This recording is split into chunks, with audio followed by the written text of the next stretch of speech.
आपके साथ मैं हूं लावनी विनीत और हमारे बहुत ही महत्वपूर्ण प्रस्तुति में आप सभी का बहुत बहुत स्वागत है।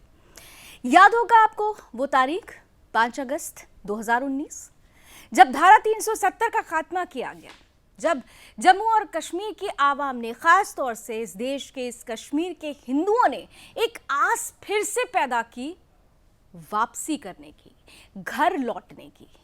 लेकिन उनकी आस, ऐसा लगता है कि सिर्फ आस ही रह गई है। वो अरमान अब भी अरमान है, क्योंकि 1990 का जो दौर कश्मीरी हिंदुओं ने देखा, 1990 का वही दौर आज एक बार फिर से कश्मीर के हिंदू देख रहे हैं। वो तब भी असुरक्षित थे, वो आज भी असुरक्षित हैं। हालांकि हम यहां पर ये जरूर कहना चाहेंगे कि धारा 370 के खात्मे के बाद कश्मीर में, घाटी में बदलाव आया था। विकास की बयार बही थी, लेकिन यही विकास की बयार, यही बदलाव कुछ लोगों को रास नहीं आया। वहां कर रहने वाला हर एक बाशिंदा, जो कश्मीरी हिंदू कहता है अपने आप को, जो इस देश का हिंदू कहता है अपने आप को, आज अपनी ही जमीन, अपनी ही माटी को एक बार फिर से छोड़ने को मजबूर हो रहा है। और इसके लिए अगर हम कहते हैं कि आतंकवादी जिम्मेदार हैं, तो हम आधा अधूरा सच बताते हैं, क्योंकि इसके लिए आतंकवादी तो जिम्मेदार है ही, लेकिन आतंकवादियों को पनाह देने वाले, अपनी सियासत के जरिए उनका आधार तय करने वालों को अगर हम यूं ही छोड़ देंगे, तो निश्चित रूप से कश्मीरी हिंदुओं के साथ हम बेईमानी करेंगे। इसीलिए आज कुछ महत्वपूर्ण सवाल होंगे, उन महत्वपूर्ण सवालों का जवाब होगा, क्योंकि बात उस कश्मीरी हिंदू की है जो आज भी तरस रहा है अपने घर वापसी के लिए, जो आज भी ये कह रहा है कि कश्मीर में 1990 का दौर एक बार फिर से लौट रहा है। रिपोर्ट देखते हैं।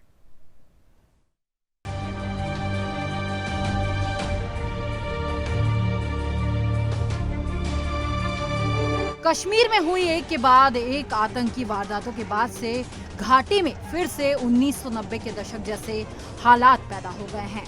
ऐसा एक बार फिर हमें इतिहास की तरफ मुड़कर देखना होगा कि आखिर क्या कुछ हुआ था उस वक्त, कैसी थी वो काली रात, कैसे रातों रात पूरा कश्मीर घाटी हिंदू विहीन हो गई थी। तो आइए हम आपको बताते हैं कि कैसे हिंदुओं में दहशत पैदा कर कश्मीर घाटी को सुलगाया गया था। देश की आजादी के बाद धरती के जन्नत कश्मीर में जहन्नुम का माहौल बन चुका था। 19 जनवरी 1990 की काली रात को करीब 3 लाख कश्मीरी पंडितों को अपना आशियाना छोड़कर पलायन को मजबूर होना पड़ा था। अलगाववादियों ने कश्मीरी पंडितों के घर पर एक नोटिस चिपका दिया था, जिस पर लिखा था, या तो मुस्लिम बन जाओ, या फिर कश्मीर छोड़कर भाग जाओ, या फिर मरने के लिए तैयार हो जाओ। इस दौरान कश्मीरी पंडितों की बहू बेटियों के साथ उग्रवादियों ने बलात्कार और लूटपाट की वारदात को अंजाम देना शुरू कर दिया। हर तरफ कत्लेआम हो रहा था। जन्नत में हर ओर मौत और दहशत का मंजर था। कश्मीर में हथियारबंद आंदोलन शुरू होने के बाद उसी रात 3 लाख से ज्यादा कश्मीरी पंडित अपने परिवार के साथ अपना घर, अपनी जन्मभूमि छोड़ने पर मजबूर हो गए। घाटी से पलायन करने के बाद कश्मीरी पंडित जम्मू और देश के अलग अलग इलाकों में रहने को मजबूर हो गए थे। यहाँ भी उनके साथ अत्याचार सालों तक होता रहा। इस नरसंहार में कुल जिसमें 700 से ज्यादा लोगों की मौत हुई थी। घाटी में कई कश्मीरी पंडितों की बस्तियों में सामूहिक बलात्कार और लड़कियों के अपहरण किए गए। मस्जिदों में भारत और हिंदू विरोधी भाषण दिए गए। सभी कश्मीरियों को इस्लामिक ड्रेस कोड अपनाने का हुक्म सुनाया गया था। उधर पाकिस्तान की तत्कालीन प्रधानमंत्री बेनजीर भुट्टो ने टीवी पर कश्मीरी मुस्लिमों को भारत से अलग होने के लिए भड़काना भी शुरू कर दिया था। इन सब के बीच कश्मीर से पंडित रातों रात अपना सब कुछ छोड़ने को मजबूर हो गए। वर्तमान हालत भी कुछ इसी ओर इशारा कर रहे हैं। तो यहाँ सवाल ये खड़ा होता है कि क्या एक बार फिर से कश्मीर घाटी में 1990 जैसे हालात पैदा किए जा रहे हैं। Bureau report, Sudarshan news.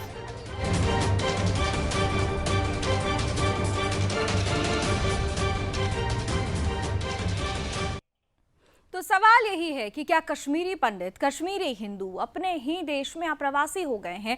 और अगर ऐसा है तो सवाल उनसे पूछा जाना चाहिए जो मानवाधिकार का दम भरते हैं, जो मानवाधिकार के मसले में भी सेलेक्टिव हो जाते हैं, सहूलियत के हिसाब से बयान देते हैं, ट्वीट करते हैं। उनके लिए इन कश्मीरी हिंदुओं का, गैर कश्मीरियों का क्या दर्द नहीं दिखाई देता? क्या उनका कोई मानवाधिकार नहीं है? आज ये तमाम सवाल होंगे। उन सवालों से पहले आइए जरा फटाफट आपको बता देते हैं कि जो परिस्थितियां इस वक्त कश्मीर में बनी हुई हैं, अब तक कश्मीर में हुआ क्या है। देखिए, एक तरफ अगर आतंकवादी कश्मीरी हिंदुओं को, गैर कश्मीरियों को टारगेट कर रहे हैं, तो हमारी सेना भी मुंह तोड़ जवाब दे रही है। 2 हफ्ते में 10 आतंकी ढेर किए जा चुके हैं। लगातार सर्च ऑपरेशन जारी है। सेना के साथ मुठभेड़ में जैश ए मोहम्मद का एक शीर्ष कमांडर मारा गया है, जिससे आतंकियों की कमर टूटी है। इन सब के बीच लगातार कश्मीर में उन तमाम जगहों पर सर्च ऑपरेशन चलाया जा रहा है जहां पर आतंकवादी आम लोगों को निशाना बना रहे थे। 15 दिनों में आतंकियों ने 11 गैर कश्मीरियों की हत्या कर दी, यानी सीधे सीधे धारा 370 को चुनौती दी गई। स्कूल में आपको याद होगा कि शिक्षकों को लाइन में खड़े कराकर उनकी बाकायदा उनसे आईडी कार्ड मांगा गया, उनकी पहचान की गई और फिर गोलियों से भून दिया गया। आतंकियों ने गैर हिंदुओं को छोड़ गैर मुस्लिम शिक्षकों की हत्या कर दी, सरेआम हत्या। शिक्षिका सतिंदर कौर और शिक्षक दीपक चंद की सरेआम हत्या कर दी गई। एक बड़ा मैसेज आतंकवादियों की तरफ से देने की कोशिश की गई। सतिंदर कौर की स्कूल की प्रिंसिपल और दीपक कौर शिक्षक और कश्मीरी पंडित थे। आतंकवादियों ने इसके बाद देखिए बिहार के 2 मजदूरों को गोली मारकर उन्हें मौत के घाट उतार दिया। वो मजदूर जो अपनी रोजी रोटी के लिए, रोजगार के लिए धारा 370 के खात्मे के बाद ये सोचकर कि वहां पर माहौल बदल चुका है, ये सोचकर वहां पहुंचे हुए थे, लेकिन आतंकियों ने उन्हें भी नहीं बख्शा। बिहार के रहने वाले ही राजा ऋषिदेव और जोगेंद्र ऋषिदेव की भी आतंकियों ने खुलेआम हत्या कर दी। श्रीनगर के फार्मासिस्ट माखन लाल बिंदु की आतंकियों ने बुरी तरह से गोलियों से भूनकर हत्या की। दुकान में उन्हें गोली मारी गई और माखन लाल वो व्यक्ति थे जिन्होंने 90 के दशक में भी अपना घर नहीं छोड़ा था, मुकाबला किया था डटकर उस वक्त आतंकियों से, लेकिन इस बार वो हार गए। इस बार वो हार गए और आतंकी जीत गए। आतंकियों ने बिहार के एक ठेले वाले वीरेंद्र पासवान की भी हत्या कर दी थी। ये तमाम वो नाम हैं जिनकी हत्या आतंकियों ने की, लेकिन मैं ये कहूंगी कि हत्या केवल आतंकियों ने नहीं की है। आतंकियों को पनाह देने वाले, उनको अपने बयानों से आधार देने वाले भी इन हत्याओं के जिम्मेदार हैं। मेरे साथ इस वक्त 3 विशेष अतिथि जुड़ चुके हैं। मैं स्वागत करती हूं। इस वक्त हमारे साथ जुड़ चुके हैं जाने माने डिफेंस एक्सपर्ट हैं, retired major general GD Bakshi साहब। बहुत बहुत स्वागत। जय हिंद सर। हमारे साथ इस वक्त जुड़ चुके हैं कश्मीरी हिंदू हैं, कश्मीरी पंडित हैं, कश्मीर मामलों के जानकार हैं और आज अपना दर्द आपके सामने रखेंगे विट्ठल चौधरी जी। बहुत स्वागत। साथ ही साथ हमारे साथ जुड़ चुकी हैं डॉक्टर कासमा कौल, वो कश्मीरी पंडित जिन्होंने 1990 के दशक का वो दिन और रात झेली, देखी, जिसका दर्द आज भी उन्हें रह रह कर उठता है। बहुत बहुत स्वागत करती हूं डॉक्टर कौल आपका भी। मैं शुरुआत बख्शी साहब आपके साथ करना चाहती हूं, क्योंकि हमारी सेना एक ऐसा प्रहार कर रही है, एक ऐसा वार कर रही है जिससे आतंकी बौखला गए हैं, और जब सेना के सामने वो घुटने टेक रहे हैं तो उन्होंने अब एक बार फिर से कश्मीरी हिंदुओं को, गैर कश्मीरियों को, यानी जो सबसे सॉफ्ट टारगेट हैं, उनको निशाना बनाना शुरू कर दिया। नहीं लगता आपको कि क्या 1990 जैसा दशक ही वापस लौट रहा है कश्मीर में?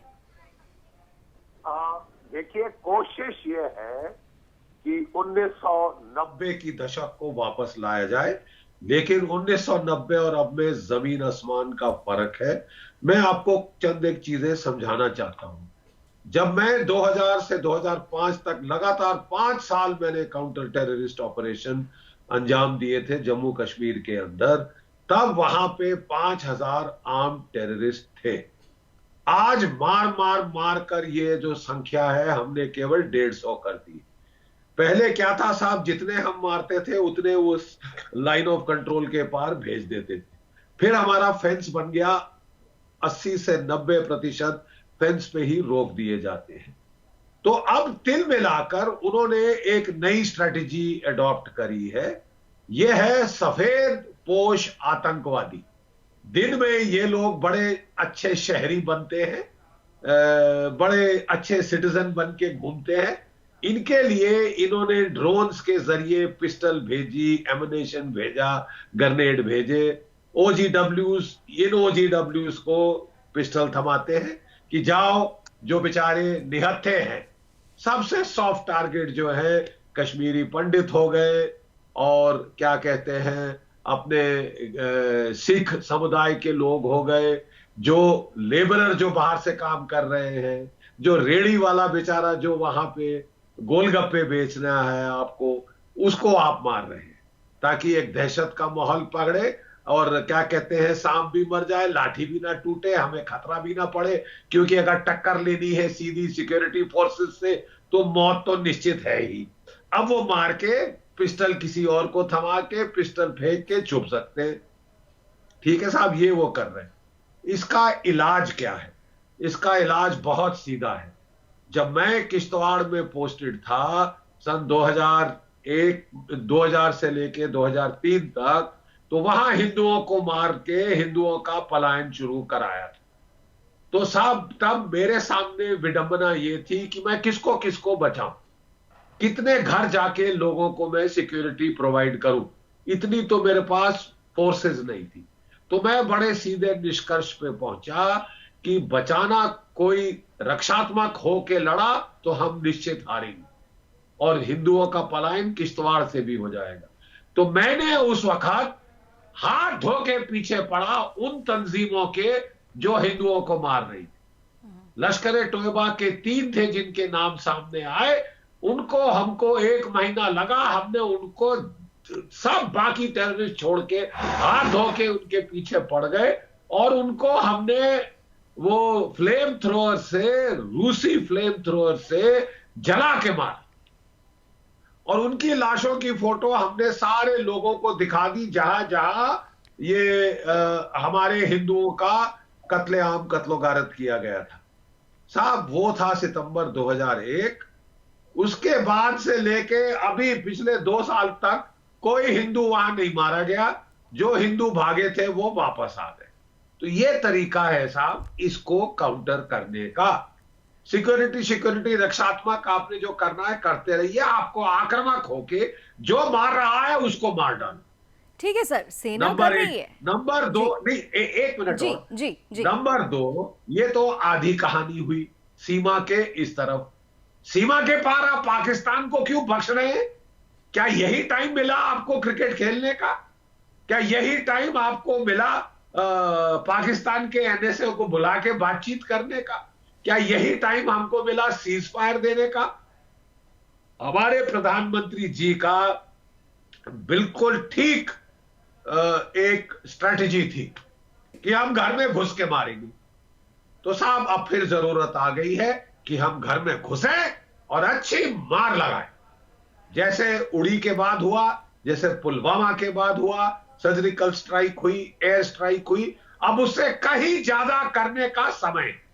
अब शांति की वार्ता बकवास करना बहुत गलत समय है, बहुत बैड टाइमिंग है। अब गलत संकेत पाकिस्तान को दे रहे। हाँ, जितने मर्जी कश्मीरी पंडित मारने हैं मार लीजिए, हाँ जितने मर्जी मजदूर मारने हैं मार लीजिए, क्या फर्क पड़ता है, जुलू कैटेगरी के थोड़ी ना ऐसा। तो हमको फर्क नहीं पड़ता, आप मारते जाइए, हम आपसे बात करेंगे, क्रिकेट खेलेंगे, गले लगाएंगे, कल गजलें गाएंगे बैठ के आपके साथ। ये क्या तरीका है साहब? ये क्या संकेत आप भेज रहे हैं पाकिस्तान को?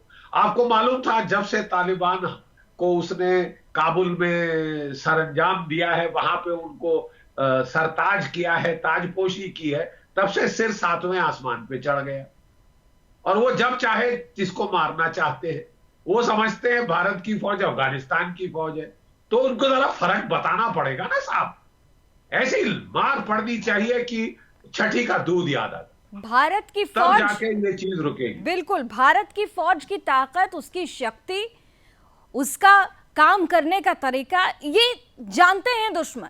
बावजूद उसके अगर ऐसी परिस्थितियां हो रही हैं, डॉक्टर कासमा कौल मेरे साथ हैं और विट्ठल चौधरी जी भी हैं। मैं कासमा जी आपके पास पहले आना चाहती हूँ। जीडी बख्शी जी की बातों में एक विश्वास है, सेना पर इस देश के हर एक नागरिक को विश्वास है, लेकिन जो परिस्थितियां अभी बनी है, जो संकेत और जो संदेश इन हत्याओं के जरिए दिया जा रहा है, उसके बाद एक विश्वास कहीं ना कहीं से डगमगा रहा है। कश्मीरी हिंदू एक बार फिर से अगर ये कहता है कि जी हम ना तो पहले सुरक्षित थे ना हम आज सुरक्षित हैं, तो ये एक बड़ा सवाल है। डॉक्टर कासमा कौल क्या सोचती हैं बतौर कश्मीरी हिंदू? जब 5 अगस्त 2019 के बाद धारा 370 का खात्मा हुआ और आज एक बार फिर से वही परिस्थिति जो पैदा हो गई 1990 वाली, इन सारी परिस्थितियों को लेते हुए डॉक्टर कासमा कौल जैसे लोग क्या सोचते हैं? धन्यवाद लावनी जी।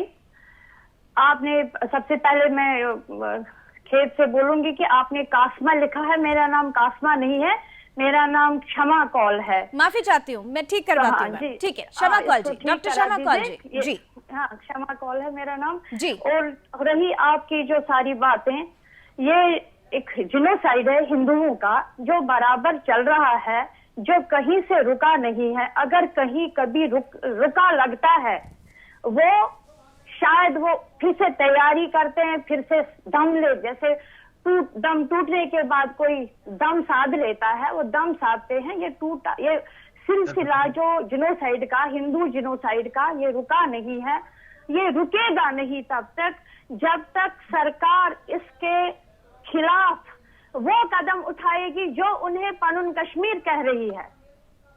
दो टूक कदम, जिनोसाइड तब तक नहीं रुकेगा।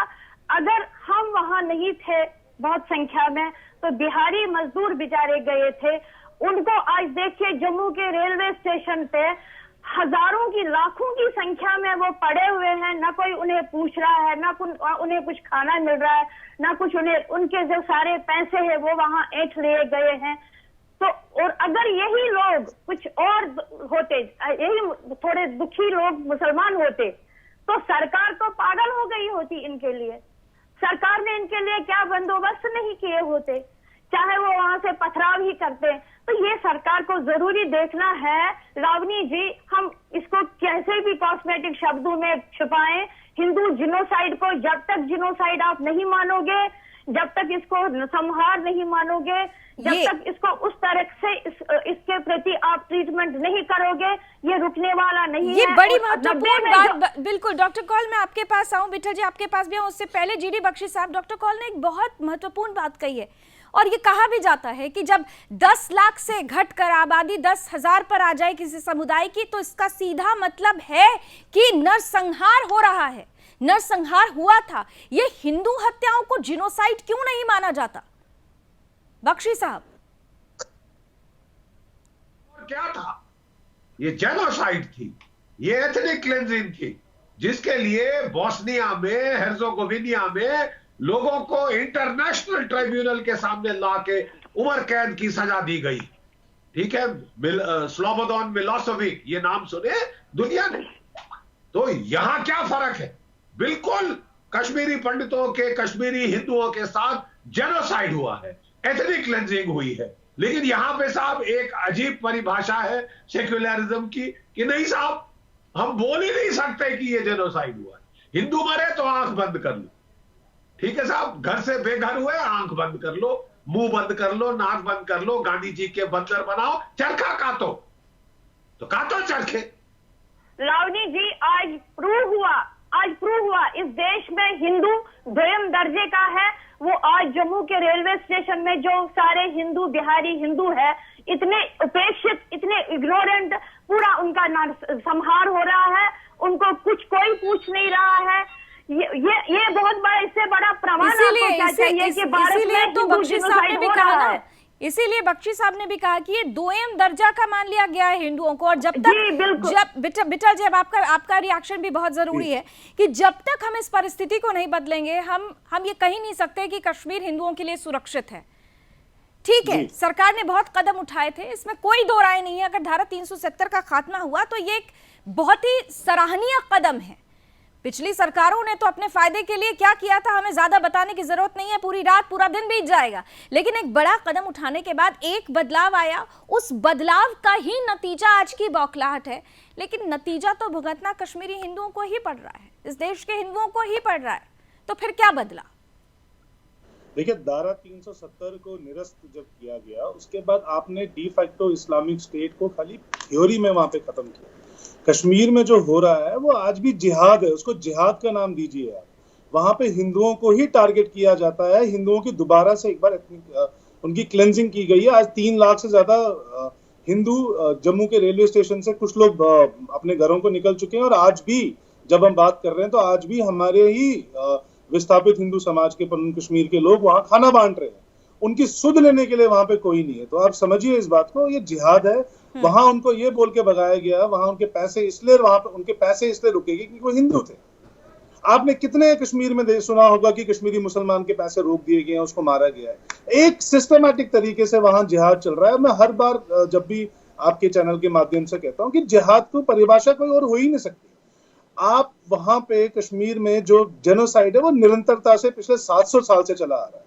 1990 में जो हुआ वो कोई अचानक एक रात को वहां का जेनोसाइड नहीं था, एक रात को वहां पे हत्याएं नहीं हुई, वो लगातार सिस्टमैटिक तरीके से 700 साल से किया गया और 1990 में वो एकदम अपने उफान पे आया। और आज भी जो वहां पे हो रहा है, आज दोबारा से देखिए, विडंबना देखिए, आज 32 साल के बाद आज हम कश्मीर में हिंदुओं को वापस बसाने की, डेमोग्राफिक चेंजेस की बातें करने के लिए हम जब बात 2019 में हमने करना शुरू किया और आज वहां से हिंदू फिर भगा दिए गए। और हम लोग आज भी इसके कारणों को ढूंढ रहे हैं। हम लोग एक, जिसे कहते हैं ना, ऑस्ट्रिच सिंड्रोम है, हम अब शुतुरमुर्ग की तरह रेत में अपना सर दे के बैठे हुए और खतरा टल गया है ये सोच के बैठे हुए हैं। जरूरी ये भी है कि हमारी जो सरकार है, आज की सरकार है, देखिए धारा 370 को निरस्त करना एक ऐतिहासिक फैसला था, उसका पूरा स्वागत किया गया, हमने तो भव्य स्वागत किया, हमने सेलिब्रेट किया उस फैसले को। हमारा तो संघर्ष रहा है, डॉक्टर शमा कोल का, हमारे डॉक्टर साहब का, हमारी पन्नू कश्मीर का संघर्ष 32 साल का रहा कि धारा 370 को निरस्त किया जाए। लेकिन उसके बाद क्या हुआ? उसके बाद आप वहां जाके रुक गए। आप उसके बाद फिर वही जिहाद को, आप सांप को दूध पिलाएंगे तो सांप अपना डसना आपको थोड़ी छोड़ देगा। आपको वो समझना पड़ेगा। बख्शी साहब कह रहे थे कि सस्टेन रहना चाहिए था, सस्टेनेबिलिटी बनी रहनी चाहिए थी। जो हमने प्रयास किया था, उस प्रयास में अगर वो वार प्रतिवार उसी शक्ति से होता रहता तो बहुत बेहतर परिस्थिति होती। देखिए, इंडियन स्टेट की पॉलिसी क्या रही है हमेशा से कश्मीर में कि आप पैसा दे दीजिए, उनको खुश कर दीजिए और पैसा पंप कर दीजिए, उनका मुंह बंद हो जाएगा। लेकिन आप सांप को कितना भी दूध पिलाइए, वो आपको डसना नहीं छोड़ेगा। इस स्पष्ट शब्दों में आपको मैं कुछ नहीं बोल सकता। तो सांप को जितना भी दूध पिलाया जाए वो डसता जरूर है, ये कह रहे हैं विट्ठल चौधरी जी। और जो परिस्थिति है, बहरहाल परिस्थितियां तो इसी तरफ इशारा कर रही है। लेकिन इन सबके बीच में आगे बढ़ूं उससे पहले 1990 के दशक में कश्मीरी पंडितों पर किस तरह कहर बरपाया गया था, क्यों उनको अपना घर रातों रात छोड़ना पड़ा, क्यों उनको आज तक इंतजार करना पड़ रहा है, क्यों उनके लिए वो माहौल नहीं बन पाया, उन तमाम सवालों के जवाब आज भी ढूंढे जा रहे हैं। लेकिन हुआ क्या था? कश्मीर में हिंदुओं पर कहर टूटने का सिलसिला दरअसल 1989 में शुरू हो गया था।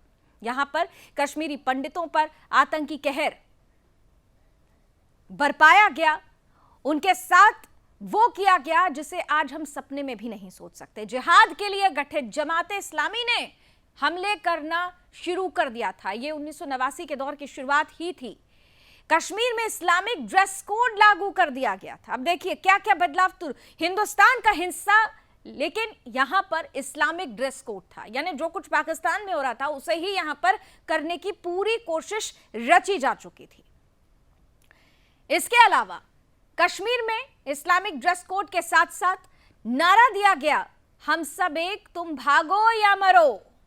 स्पष्ट रूप से कह दिया गया था, या तो इस्लाम स्वीकार कर लो या फिर भाग जाओ या फिर मरने के लिए तैयार हो। इसके बाद कश्मीरी पंडितों ने उस आहट को समझ लिया था कि अब यहां रहना उनके अस्तित्व पर सबसे बड़ा खतरा होने वाला है, और इसीलिए रातों रात कश्मीरी पंडितों ने घाटी छोड़ने का फैसला लिया। करोड़ों के मालिक कश्मीरी पंडित अपनी पुश्तैनी जमीन जायदाद, अपनी याद, अपना घर, सब कुछ छोड़कर वहां से चलने को मजबूर हो गए, पलायन को मजबूर हो गए, रेफ्यूजी कैंपों में रहने को मजबूर हो गए कश्मीरी पंडित। वो रेफ्यूजी कैंप जो उनके लिए, अगर आज की परिस्थिति देखें तो आज भी बना हुआ है, घर वापस नहीं लौट पाए हैं। आज भी कश्मीरी पंडित अप्रवासी ही कहे जाएंगे। अपने घर लौटने की इच्छा आज भी मन में पाले हुए हैं। कश्मीर में हिंदुओं पर कहर टूटने का यही सिलसिला 1989 से शुरू हुआ, और आज की जो परिस्थितियां हैं उसी पर हम सवाल बार बार पूछ रहे हैं। जीडी बख्शी साहब, आपके पास आते हुए, पहली कश्मीरी हिंदू की हत्या तिलकलाल तपलू जी की हुई, उस वक्त ये कहा गया कि ये पहली हत्या है, अगर इसी पहली हत्या पर कड़ी कार्रवाई कर दी जाए तो शायद स्थिति को रोका जा सकता था, लेकिन किसी ने ध्यान ही नहीं दिया। तिलकलाल की हत्या कर दी गई तो कर दी गई। उस वक्त तिलकलाल थे और आज अरविंद शाह है, वही हिंदू जिसके लिए कश्मीर बेगाना है। बख्शी साहब, देखिए, देखिए 1990 में किसी ने कुछ नहीं किया। ये सेक्युलरिज्म के नाम पे इसकी बात भी ना करो, बाकी जगह दंगे हो जाएंगे, जाने दो जाने दो जाने दो, ये बकवास हुआ। अगर हम भी ऐसा करते किश्तवाड़ में तो सारे हिंदू वहां से खाली हो गए होते। आज एक हिंदू नहीं होता, सब रिफ्यूजी कैंप्स में होते। लेकिन हम लोगों ने चुन चुन के मारा, चुन चुन के मारा उन ग्रुप्स को जो कि मार रहे थे हिंदुओं को, जला के मारे, फोटो दिखा दी लाशों की। ठीक है साहब, अपने आप साहब वो जो हिंदू पलायन था बंद हो गया, हिंदुओं को मारना बंद हो गया।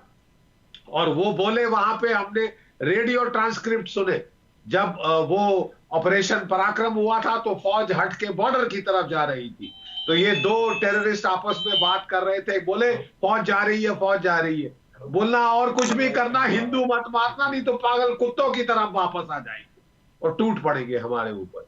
तो साहब ये हमने जब इस दर्जे की कार्रवाई करी तो वहां पे हिंदू वापस आए। दूसरी चीज, हमने वहां के हिंदुओं को, डोगरों को, गांव दूर दराज के गांव में हथियार दिए थे। मेरा कहना है कि मत रोको पंडितों का वापस जाना, उनको भेजो वापस, हथियार दो। जो उनमें फौज में रह चुके हैं उनके हाथों में हथियार दो, वो हथियार दे के जाएं, ताकि कोई पिस्टल लेके आता है तो उसका भेजा उड़ा दे। अब समय आ गया है कि हिंदुओं को अपनी रक्षा के लिए खड़ा होना पड़ेगा और हमारी फौज, सिक्योरिटी फोर्सेस को सुरक्षा प्रदान करनी होगी। That is our constitutional duty. आप किसी सिटीजन को नहीं बोल सकते कि मैं आपको बचा नहीं सकता, नहीं बचा सकता तो तुम भटकाने के लिए हो। कोई सवाल नहीं पड़ता। और इनके आका पाकिस्तान में है, क्यों रक्षात्मक होकर लड़े, क्यों लड़ाई सब ये हमारी सीमा की तरफ हो, वहां लड़ाई ले जाइए, फिर देखिए कैसे होता है ये। वहां घर में मार पड़े, पाकिस्तानी फौजियों की लाशें पड़े, उनकी फैमिलीज की लाशें पड़े, फिर देखिए एकदम बंद होगा। जब कष्ट पड़ेगा, जब कीमत चुकानी पड़ेगी, जब पता चल जाएगा मजाक नहीं है हिंदुओं को आके मारना जहां तहां, उसके उल्टे बांस बरेली को हो जाएंगे, उसके आपको अंजाम भुगतना होगा। लेकिन अगर आपको यही टाइम मिला है लव फेस्टिवल करने का, पाकिस्तान के साथ क्रिकेट खेलने का, क्यों? कोई याराना है आपका? ये आपके लोगों को मार रहे, ये आपके ऊपर चढ़ाई करने की तैयारी कर रहा, गजवाए हिंद की बात कर रहा है, हिंद पे फतेह की बात कर रहा है, और आप जाके क्रिकेट खेले। कल आप चरखा काटेंगे इनके साथ बैठ के। तो साहब आप प्रोत्साहन दे रहे कि हाँ जी मारिए, लफंटर कौम है, बेकार कौम है, जो आए आके मार डाले, कोई फर्क नहीं पड़ता हमको, हम तो क्रिकेट ज्यादा जरूरी है, तो करिए क्रिकेट में, लेकिन अपने लोग आप नहीं मरवा सकते। हाँ, ये आपको जागना पड़ेगा।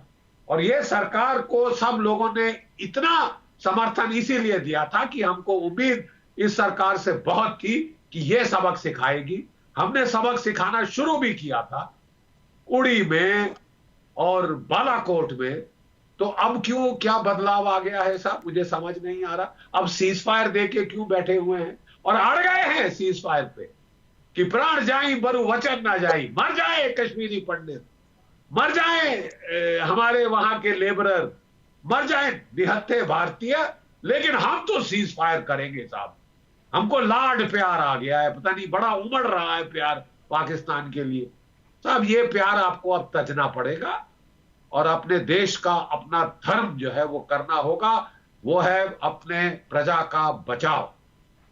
प्रजा का बचाव, बिल्कुल आपने सही कहा, प्रजा का बचाव, हमारे देश के कश्मीरियों का बचाव, कश्मीरी हिंदुओं का बचाव। लेकिन डॉक्टर शमा कौल, यहाँ पर परिस्थिति ऐसी हो जाती है, हमारे यहाँ हम देखते हैं कि बहुत सारी राजनीतिक सीमाएं होने लगती है। मैंने शुरू में, अगर आप लोगों ने ध्यान दिया हो, आपने भी ध्यान दिया हो, मैंने कहा कि आतंकवादी जिम्मेदार है, लेकिन जिम्मेदार वो हैं जो इन आतंकवादियों को अपनी सियासत से आधार दे देते हैं। देखिए आज भी कौन मार रहा है, कौन मर रहा है, ये सब क्लियर है, लेकिन फिर भी कौन मार रहा है उसके लिए कह दिया जाता है इनोसेंट है, उनके लिए कह दिया जाता है उनको जबरन फंसाने की कोशिश की जा रही है, उन्हें बदनाम करने की कोशिश की जा रही है। जिहाद तो छोड़ ही दीजिए, विट्ठल जी कह रहे हैं ना जिहाद है, जीडी बख्शी साहब ने कहा जिहाद है, आपने भी कहा जिहाद है। अरे जिहादी कहकर तो देखिए, फिर आपके लिए सवाल खड़े होंगे कि आप मानवाधिकार का उल्लंघन कर रही हैं। आपका कोई मानवाधिकार नहीं है।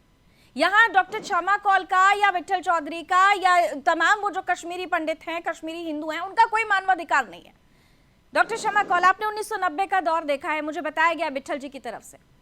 मैं चाहूंगी कि वो दौर और आज के दौर का बड़ा फर्क अगर आपको नजर आ रहा हो तो वो भी आप बताएं।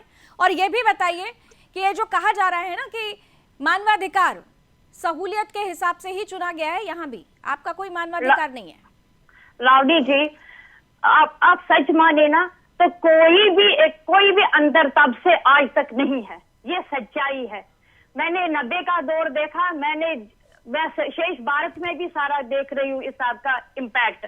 जो माननीय परम आदरणीय प्रणम्य जीजी बख्शी जी ने जो कहा वही शब्द मेरे हैं, वही शब्द। जब तक ये सब बातें नहीं होंगी जिस देश में, इन्होंने बहुत सही ढंग में ये बोला कि कैसे सरकार निपट रही है। ये जो निपटना है ये बहुत गलत ढंग से हो रहा है। जो अभी जो कांग्रेस ने जिस कनेक्शन किया था स्टेट और खासकर हिंदू समुदाय से इस देश में राज्य का, वो बराबर आज भी चल रहा है, जो कि दुखद बात है। ये डिस्कनेक्शन है। लोग कुछ चाहते हैं लेकिन स्टेट कुछ कर रहा है। तो ये जो एक अजीब सी कॉस्मेटिक बातें हो रही है, इससे ये बात सुधरने वाली नहीं है। ये जो सेकुलरिज्म है इससे काम नहीं चलने वाला है। आप अपोजिशन के नैरेटिव्स में फंसोगे, उनके नैरेटिव्स को तोड़ दो ना, हमें कहो, हम देंगे आपको उनके उत्तर। आप उनकी बातों में क्यों आप हमें बदनाम करें? अरे बदनाम क्या, आपने हमारे देश को बुरा बर्बाद किया, हमारी संस्कृति मिटा दी, हमारी सभ्यता मिटा दी। आपका कोई हक ही नहीं है इस देश पर। आप कोई कानून नहीं बना रहे इसके खिलाफ, आप कोई एक्शन नहीं ले रहे आप इसके खिलाफ, आप उस समुदाय को एम्पावर नहीं कर रहे हैं जो विक्टिम हो रहा है।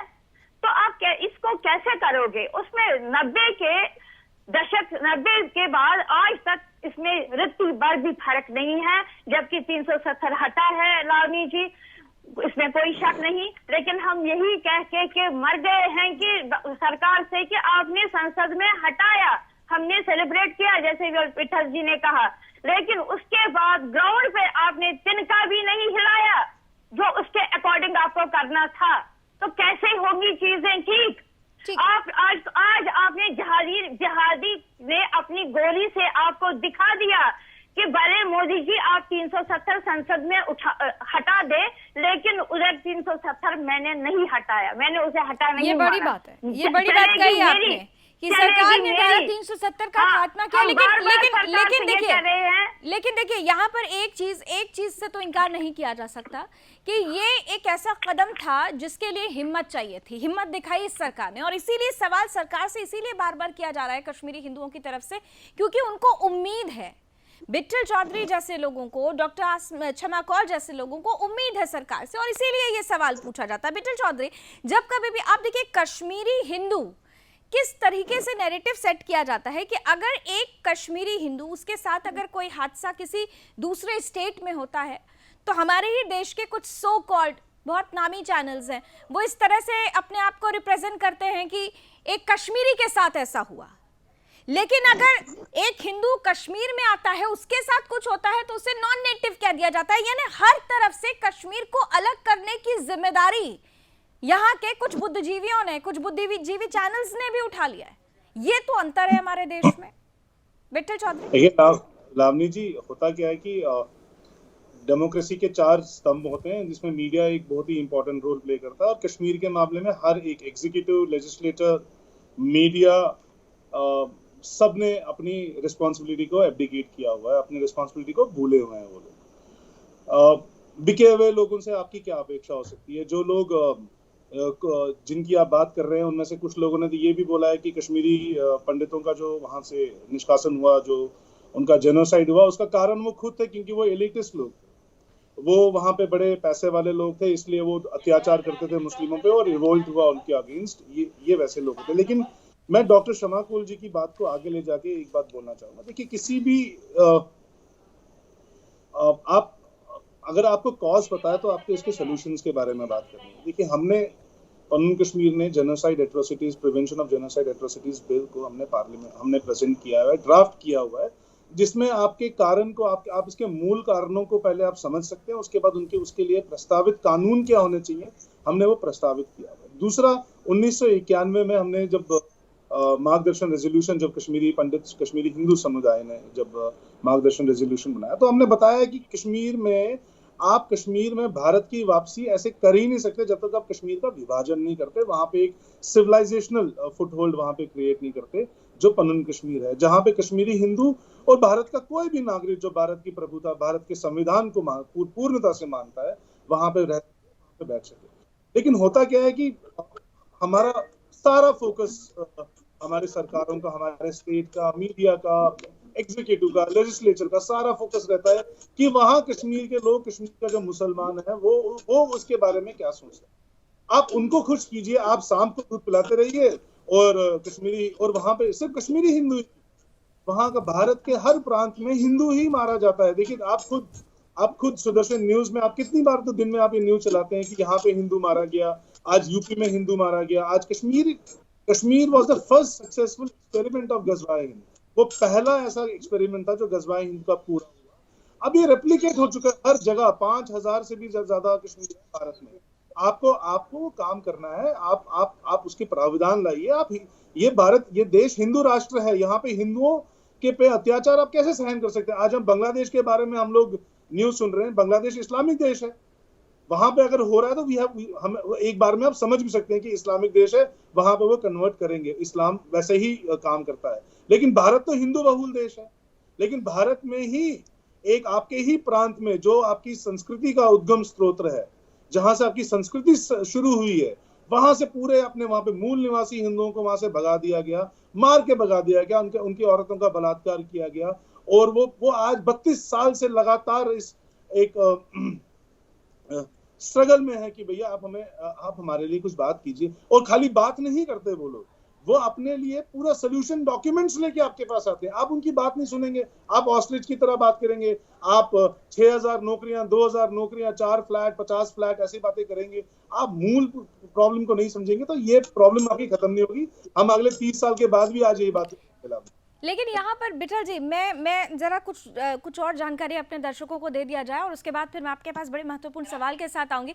कश्मीर में जब 1990 का दौर शुरू हुआ था, जब हिंदुओं को निशाना बनाया जा रहा था, उस वक्त चंद नारे थे जो फिजाओं में गूंज रहे थे, जिसको सुनकर भी शरीर में सिहरन होती है। लिखा गया था, या तो मुस्लिम बन जाओ या कश्मीर छोड़ दो, मतलब अपना आधार त्याग दो, अपना अस्तित्व खत्म कर दो, मुस्लिम बन जाओ या कश्मीर छोड़ दो। पाकिस्तान की तत्कालीन प्रधानमंत्री बेनजीर भुट्टो ने उस वक्त एक भड़काऊ भाषण दिया था, और उस भाषण के बाद ही परिस्थितियां बदलती चली गई। टीवी पर कश्मीरी मुस्लिमों को भड़काया था बेनजीर भुट्टो ने, और उस वक्त से लेकर अब तक कश्मीर में जो हिंदू रह रहे हैं, जो कश्मीरी पंडित थे, उनके लिए वही भाषण का जो परिस्थिति पैदा हुई थी, आज एक बार फिर से भारत से अलग होने के लिए भड़काना शुरू कर दिया गया था। पाकिस्तान के मीडिया चैनल्स में बेनजीर भुट्टो का भाषण, और इसके अलावा बेनजीर भुट्टो के उस वक्त के भाषण की ऑडियो क्लिप्स बकायदा सुनाई जा रही थी। ये अनाउंसमेंट हो रहा था कि या तो कश्मीर छोड़ दो या तो मुसलमान बन जाओ। कश्मीर से पंडित रातों रात अपना सब कुछ छोड़ने के लिए मजबूर इसीलिए हो गए थे क्योंकि उनको ये पता चल चुका था कि अब उनके साथ क्या होने वाला है, और अगर उन्होंने कश्मीर नहीं छोड़ा, अपनी इस धरती को नहीं छोड़ा, तो उनका अस्तित्व भी बिल्कुल नहीं बचेगा। और इसीलिए उन्होंने रातों रात कश्मीर छोड़ने का फैसला लिया था। लेकिन इसके बावजूद जो बातें बिट्ठल साहब आप कह रहे थे कि बाकायदा एक प्लान है, उस प्लान के तहत अगर काम किया जाए तो कश्मीरी हिंदुओं को जरूर फायदा होगा। उस प्लान की रूपरेखा भी आप लोगों ने तैयार की। मुझे याद है कि इसके लिए एक बड़ा पैनल भी बनाया गया था, और सरकार के प्रतिनिधियों के सामने आप लोगों ने निश्चित रूप से वो बाकायदा उस प्लान को रखा भी था। लेकिन उस वक्त ये कहा गया था कि उस प्लान को हकीकत में उतारने के लिए, धरातल पर उतारने के लिए सबसे पहले जरूरी था कि धारा 370 का खात्मा हो और फिर डीलिमिटेशन की स्थिति पैदा हो। तो धारा 370 का खात्मा हो गया, डीलिमिटेशंस को लेकर भी जितनी क्राइटेरिया है उनके तरफ भी सरकार आगे बढ़ चुकी है। बावजूद इसके वो कौन सा ऐसा पॉइंट है जिस पर चूक हो रही है और उसी वजह से ये परिस्थितियां बार बार बनी। आपने एक बार कहा कि अंतर समझना होगा, लेकिन अंतर कैसे समझेंगे? वोट है ना, इस देश में तो राजनीति सर्वोपरि हो जाती है। पार्टी चाहे किसी भी सरकार चाहे किसी भी पार्टी की हो। लावनी जी, धारा 370 को निरस्त करना, उसको अमेंड करना तो पहला स्टेप था और बहुत ही महत्वपूर्ण स्टेप था और बहुत ही ऐतिहासिक स्टेप था। और सरकार अमित शाह, नरेंद्र मोदी जी की सरकार ने ये स्टेप उठाया। उन्होंने दिखाया कि वो भारत के लोगों ने उनको वोट दिया तो उन्होंने एक वादा अपना पूरा किया।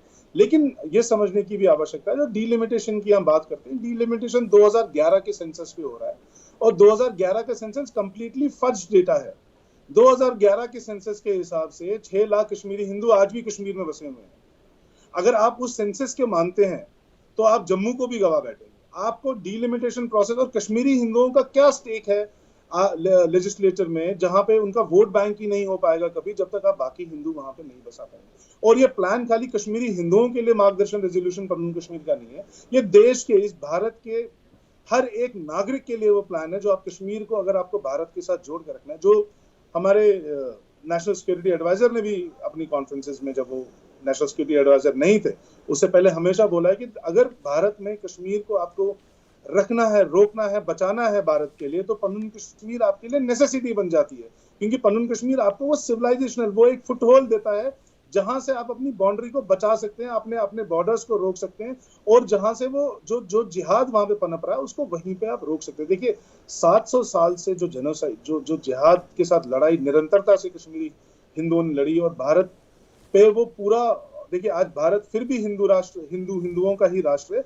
उसका एक सबसे इंपॉर्टेंट रीजन ये भी है कि वहां के जो हिंदुओं ने वो लड़ाई लड़ी है 700 साल, उन्होंने जिहाद को वहीं पर रोक के रखा है। 1990 के बाद हमें ये बात समझनी कि हम हर जगह, हमारे जितने भी सीनियर लोग हैं, भारत के राष्ट्र के हर जगह जाके उन्होंने अलग जगाई कि धारा 370 को निरस्त कीजिए और कश्मीर में जो हो रहा है वो जिहाद है। और पाकिस्तान को टेररिस्ट स्टेट घोषित करने वाले कश्मीरी हिंदू पन्नून कश्मीर की ऑर्गेनाइजेशन थी। विडंबना यह है कि भारत के राष्ट्र में आज भी हमने पाकिस्तान को एक टेररिस्ट स्टेट घोषित नहीं किया, ये जानते हुए भी कि पाकिस्तान ही जड़ है टेररिज्म की कश्मीर में। आप बेसिक्स पर जब काम करेंगे, डीलिमिटेशन का प्रोसेस देखिए, डीलिमिटेशन के प्रोसेस से आपको इमीडिएट आपको कोई इतना फायदा नहीं होने वाला है। आप कश्मीर सेंट्रिक ही राजनीति आपकी रह जाएगी। जम्मू को आपको अलग करना है कश्मीर से, क्योंकि जितना ही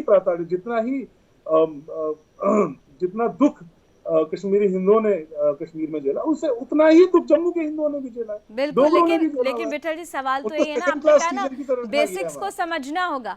बेसिक्स को समझने के लिए तो सबसे पहले जरूरी है ये तय करना होगा कि हमें बीमार का इलाज करना है या बीमारी का इलाज करना है। यहाँ ये तय ही नहीं हो पा रहा है कि बीमार कौन है और बीमारी क्या है। डॉक्टर शर्मा कौल, देखिए आपसे मैं थोड़ा सा बार इसलिए आपसे वापस उस दौर के बारे में जानना समझना चाह रही हूँ, क्योंकि जब से कश्मीर में ये मौतों का सिलसिला, हत्याओं का सिलसिला शुरू हुआ है, हर जगह सिर्फ यही कहा जा रहा है कश्मीरी हिंदुओं की तरफ से, कश्मीरी पंडितों की तरफ से, कि डर लग रहा है, सिहर उठ रहे हैं, जो सपना देखा था वो फिर से टूट रहा है, जो आस जगी थी वो फिर से टूट रही है, अरमान ही रह जाएगा। बहुत सारे ऐसे बुजुर्ग, एक आंटी हैं, कश्मीरी पंडित हैं, मैं जहाँ रहती हूँ वहाँ वो रहती हैं, उनका ये मन था कि वो जब अपनी अंतिम सांस लें तो उस मिट्टी में लें जहाँ पर उनकी पैदाइश है। लेकिन जब से ये खबरें आई, आपको बताऊं, इस वक्त मेरे रोंगटे खड़े हो रहे हैं, क्योंकि जब मैंने उनसे बात किया था तो उनके आंखों के आंसू रुक नहीं रहे थे। वो कह रही थी यही अंतिम मेरी इच्छा है कि मैं अपनी मिट्टी में जाकर अंतिम सांस लूं, लेकिन मुझे लगता नहीं है कि ईश्वर मुझे ये ऐसा कुछ प्रदान करने वाला है। तो 1990 का वो दौर इसीलिए कहा जा रहा है कि वही क्या लौट आया है। आपने वो दौर, उस दौर में क्या देखा था? आज अपनी अगर आप स्मरण कर पा रही हो, क्योंकि जब मैं ऐसे मिलती हूँ लोगों से और जब वो दौर की बातें सुनी जाती है तो मुझे लगता है कि जो आज की वर्तमान पीढ़ी है, हम जैसे लोग सुनकर ही हम कांप उठते हैं। आप लोगों ने तो उस चीज को एहसास किया है।